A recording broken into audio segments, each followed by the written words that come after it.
The deep void of space stretched endlessly in every direction, the inky blackness only broken by the cold, distant glow of 1,000 nameless stars. It was the kind of silence that could drive a person mad, the absence of sound pressing in like a weight against the mind. And yet, within that vast emptiness, a single ship moved, a dark phantom cutting through the void with an eerie, predatory grace. Captain Elias Vance stood on the bridge of the black ship *, hands clasped behind his back, eyes locked onto the viewscreen. The ship had no official designation, no registry in any known database, and no allegiance to any faction. It was simply there, as if it had always been lurking in the shadows of the universe, waiting for something, or someone. "Captain, we've got an incoming hail," Lieutenant Kala Wren reported, her voice sharp and professional. "Unknown origin, but it's bouncing through so many relays I doubt we'll ever trace it." Elias arched an eyebrow. That wasn't unusual. The black ship dealt with the kinds of people who didn't want to be found. Mercenaries, bounty hunters, smugglers, and occasionally the odd scientist running from their past. Still, something about this felt different. There was an itch at the base of his skull, a feeling he'd learned never to ignore. "Put it through," he said. The viewscreen flickered, and a shadowy figure emerged. Human, probably. The image was distorted, a deliberate measure to obscure their identity. But the voice was clear enough, edged with an urgency that put Elias immediately on edge. "You have something we need." Elias chuckled, feigning nonchalance. "You'll have to be more specific, friend. I've got a lot of things. The artifact you picked up at Saga 9. The smirk vanished from Elias's face. That wasn't public knowledge. In fact, only a handful of people in the universe even knew he had retrieved anything from that forsaken planet. He exchanged a glance with Kala, who was already running scans for leaks in their comm security. "I don't know what you're talking about," he said smoothly. "Lying to me is a mistake, Captain Vance." The voice sharpened. "You don't know what you're carrying. But I do. And if you don't hand it over, I promise you won't live long enough to regret it." The transmission cut out before Elias could respond. Silence settled over the bridge like a heavy fog. He exhaled slowly, rolling his shoulders. A direct threat wasn't unusual in his line of work, but something about this was different. There was a weight to that voice, an intensity that made his gut tighten. "What now?" Kala asked, her fingers still dancing over her console as she tried to backtrace the signal. She wasn't having much luck. "Now." Elias turned away from the viewscreen, his eyes glinting with something almost amused.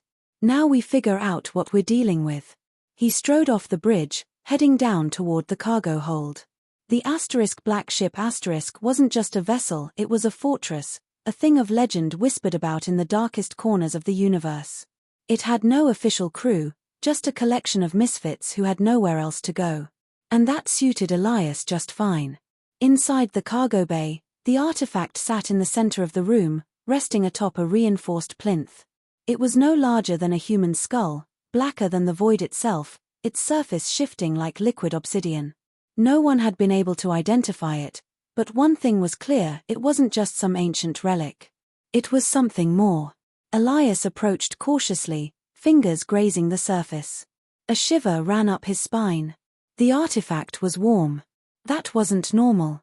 "We need answers," he muttered. "You won't like them," a voice came from behind him. Elias turned. Dr. Issa Cade, the ship's resident xenoarchaeologist, stood in the doorway. She was one of the few people aboard who didn't owe Elias a debt or have a criminal past. She was here because she wanted to be, or because she needed to be. "What do you know?" Elias asked. Issa stepped forward, crossing her arms. "That thing. It's not just old. It predates anything we've catalogued. And it's not just an object." She hesitated, as if weighing how much to say. "It's alive. Or at least, aware." Elias frowned. "That's not exactly comforting. Nor should it be." A klaxon blared suddenly, cutting through the ship's silence. Kala's voice crackled over the comms. "Captain, we've got incoming." Elias turned on his heel and sprinted back toward the bridge, Issa close behind him. As they burst onto the deck, the viewscreen flared to life. 3 ships had just dropped out of FTL, their sleek black hulls reflecting no light, their weapon systems already powering up. Elias cursed. Who are they? Kalla's fingers moved in a blur over her console. No registry. No markings. But they're broadcasting on a restricted military frequency. Issa's face had gone pale. They're here for the artifact. Elias exhaled sharply. Of course, they were. The black ship wasn't defenseless, but it wasn't built for outright warfare either. It was meant to be elusive, a ghost in the dark. But against 3 unknown, highly advanced warships, the odds weren't looking good. Elias ran a hand through his hair, mind racing. They had 2 options, fight or run. Fighting was suicide. Running was risky. And then, a third option occurred to him. Kalla, he said, a slow smile creeping onto his face. How do you feel about a little creative problem-solving? She blinked. Sir. Elias tapped a command into his console, bringing up the ship's navigational charts. We're near the Shatterfield, aren't we? Kalla hesitated. Yes, but. Good. Elias grinned. Then let's make ourselves a nightmare. He turned toward Issa. Get to the artifact. Do whatever you need to do to make sure it doesn't end up in the wrong hands. Issa nodded, already halfway to the cargo bay before he finished speaking. Elias turned back toward the screen, watching as the enemy ships closed in. Whatever this artifact was, it was valuable enough to send an entire strike force after it. And that meant one thing. They were about to have a very bad day. The black ship jolted violently as the first salvo of enemy fire lanced across its hull. The shields held for now, but Elias knew they wouldn't last forever. The 3 unknown vessels were moving in coordinated patterns, cutting off every possible escape vector. Whoever they weren't amateurs. And that meant he was going to have to be smarter. Kalla, divert auxiliary power to shields. Keep us in motion, randomize the pattern, Elias ordered, gripping the railing as another shockwave rattled the ship. Issa, what's the status on that artifact? I don't know yet, Issa snapped back over the comms. But I can tell you this, whatever it is, it's waking up. That was not what Elias wanted to hear. On the main viewscreen, the lead enemy ship was preparing another barrage. The targeting scanners screamed warnings across the bridge. Elias's mind raced through possibilities, none of them good. Then his eyes flicked to the swirling maelstrom of debris on the star charts. The Shatterfield. A graveyard of ships that had dared venture too close to the unstable mass of shattered moons and wreckage, a death trap for anything that lacked precise maneuvering. It was insane to fly into it. It was also their only chance. Kalla, set a course straight into the Shatterfield, Elias commanded. Kalla's hands hesitated for the briefest moment. Captain, that's suicide. Only if you're bad at it, Elias shot back. And you're not bad at it, are you? She clenched her jaw and pushed the ship forward at full burn.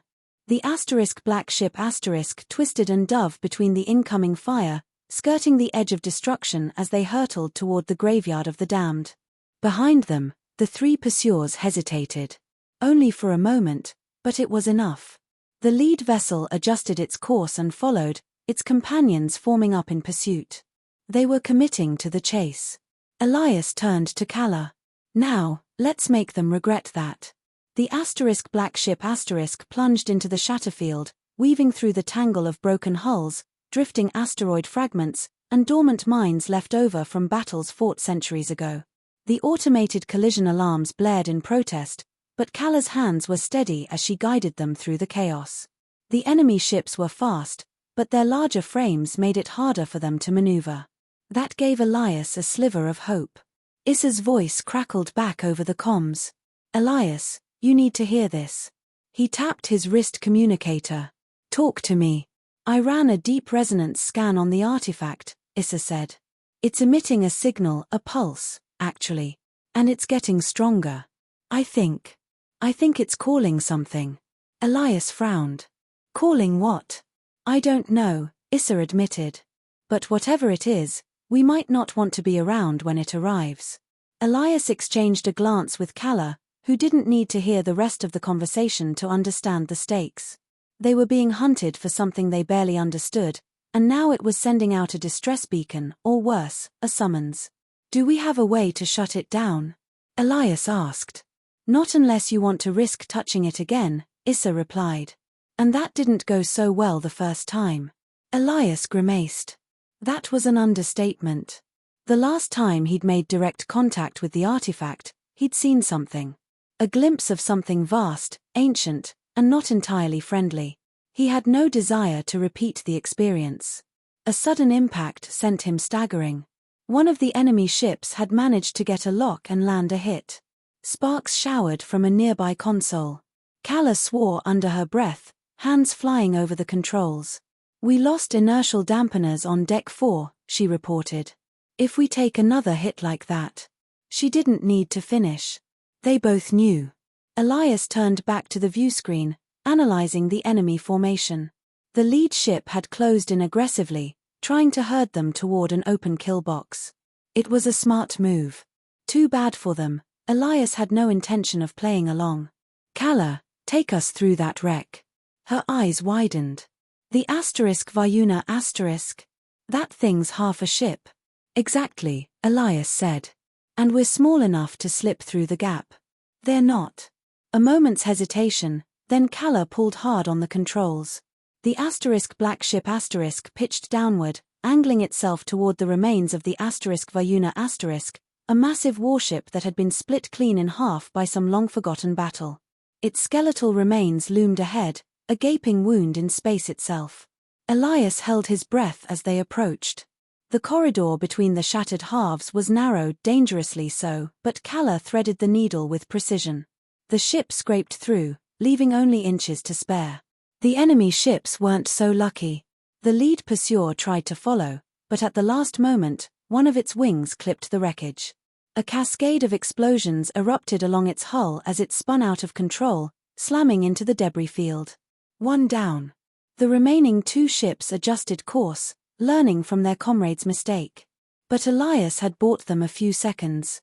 And in a battle like this, seconds were everything. "Issa, any progress on that signal?" Elias asked. "I don't think we need to worry about it for much longer," she said. "Because something just answered." Elias's stomach dropped. "Define something." "Massive energy spike detected just outside the shatterfield," Issa reported. She stopped. When she spoke again, her voice was barely above a whisper. "Oh, no." The main viewscreen flickered. A new object had appeared at the edge of the battlefield. It wasn't like any ship Elias had ever seen. It was vast, far larger than anything human-made, its surface shifting like liquid metal, pulsing with an eerie, organic light. The enemy ships hesitated. Whatever this thing was, they hadn't expected it either. Elias exhaled slowly. "Well, that complicates things." The artifact in the cargo hold began to hum, resonating in perfect harmony with the approaching entity. A greeting. A response. Or perhaps a warning. And then, without warning, the massive entity * moved star. The battlefield had just changed, and Elias had the sinking feeling they weren't the hunters anymore. They were the prey. The black ship * trembled under the force of the gravitational surge emanating from the newly arrived entity. Elias braced himself against the command console, watching in silent awe as the vast, shifting mass pulsed with a sinister luminescence. It moved unlike any ship he had ever encountered, an undulating structure of living metal that seemed to fold space around itself. "Captain, we have a problem," Kala's voice cut through the ominous hum vibrating through the ship's hull. "We have several problems," Elias shot back, keeping his eyes locked on the screen. "Which one are you referring to?" "The enemy ships are pulling back," she said. "They're no longer focused on us. They're focused on whatever that * is." Elias's brow furrowed. The two remaining pursuers, once so intent on retrieving the artifact, had broken formation. They were shifting their approach, their weapons powered but hesitating, as if uncertain whether to engage or retreat. That alone told Elias everything he needed to know. Whoever these hunters were, even they weren't prepared for this. Issa's voice came through next, breathless with urgency. "Elias, the artifact's resonance is peaking. Whatever it's been calling, it's here.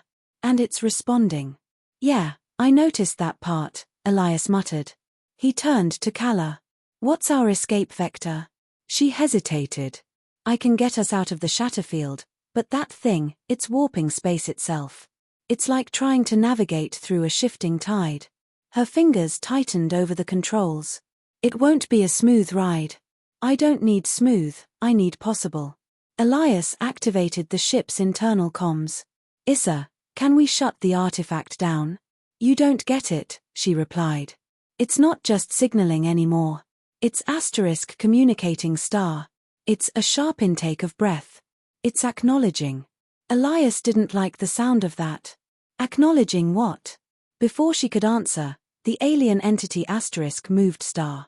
It was not a conventional motion. It did not fire thrusters or shift position with any discernible propulsion.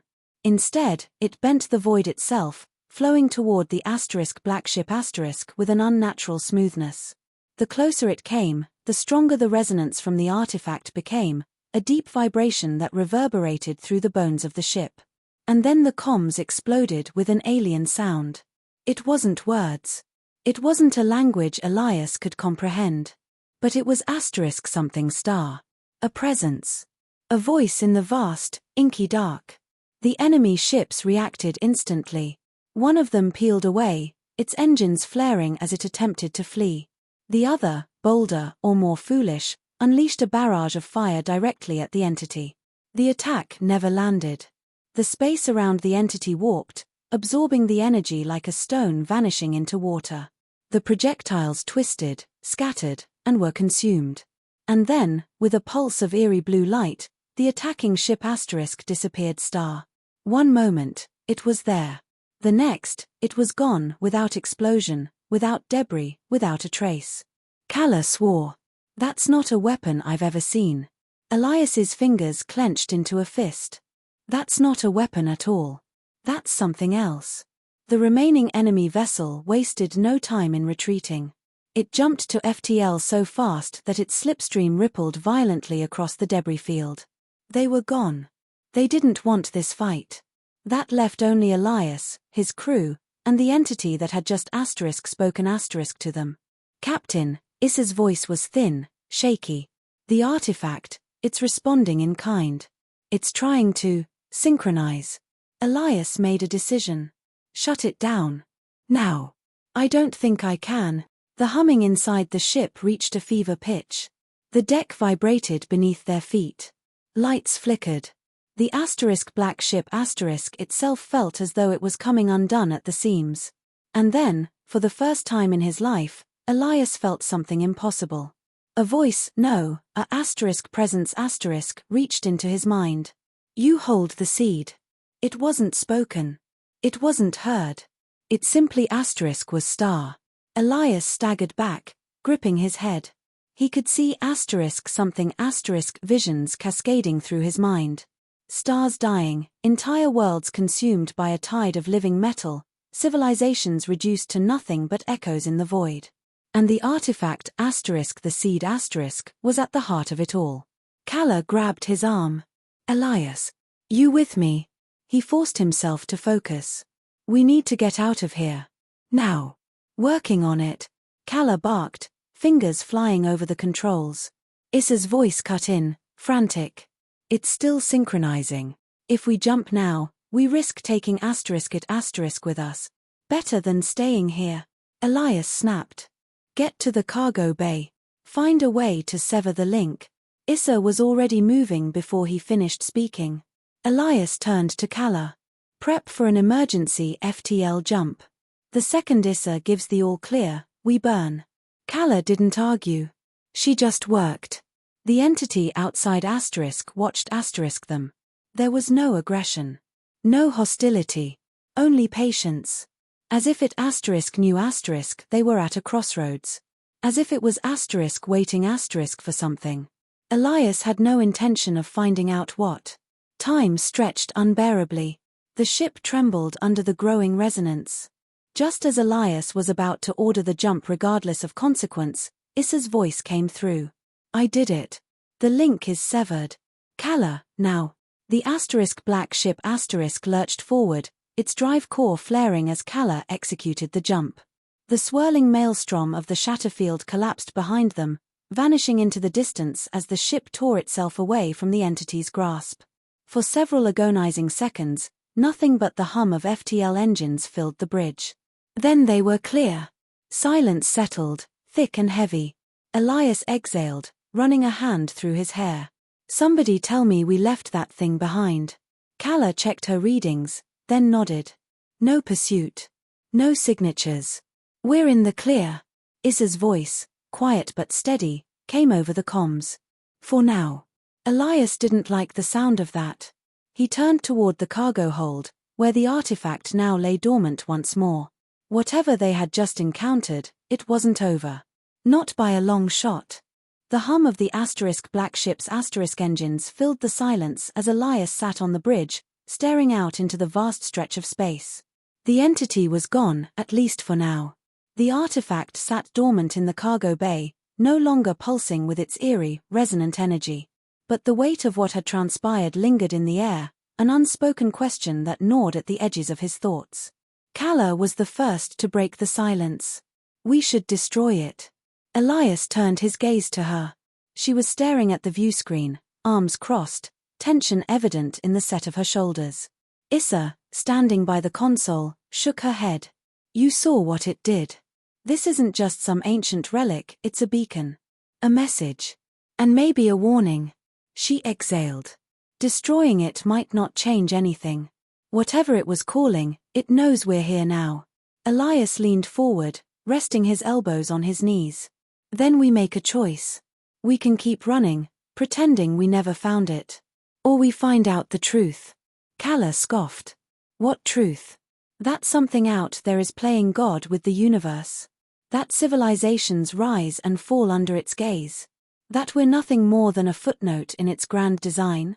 She turned to Elias, her expression hardened. I signed up for smuggling, not existential dread. Elias studied her, then looked to Issa. The scientist's eyes held something else, curiosity, determination, and a flicker of something deeper. Hope, maybe. We don't have to be a footnote, Issa said quietly. We can be the ones who learn, who prepare. If we destroy it, we erase everything it can teach us. If we keep it, maybe, just maybe, we can find a way to stand against whatever's out there. Elias drummed his fingers against his knee, the weight of the decision settling onto his shoulders. He had spent his life running always one step ahead of the next bounty, the next job, the next impossible situation. This wasn't just about him anymore. This was bigger than any of them. He stood. We're not destroying it. Kala muttered a curse under her breath but didn't argue. Issa exhaled, relief flickering across her face. But, Elias continued, we're not advertising it either. We hide it, we study it, and when it calls again, we'll be ready. Kala sighed, rubbing her temples. I can't believe I'm saying this, but fine. But the second it so much as hums again, I'm launching it into a star. Issa chuckled. Fair enough. Elias turned toward the screen once more. The stars stretched on, endless and unknowable. Somewhere out there, in the abyss beyond human reach, something had answered the artifact's call. And it would come again. But they wouldn't be caught unprepared. Not this time. Set course for deep space, Elias ordered. We have work to do. As the black ship disappeared into the void, a thought lingered in his mind, a truth carved into the fabric of every explorer, every survivor, every wanderer who had ever looked into the dark and dared to move forward. Some doors, once opened, can never be closed. But it is not fear that defines those who walk through them. It is the choice to face the unknown, not as prey, but as something greater. And in that choice, humanity had power.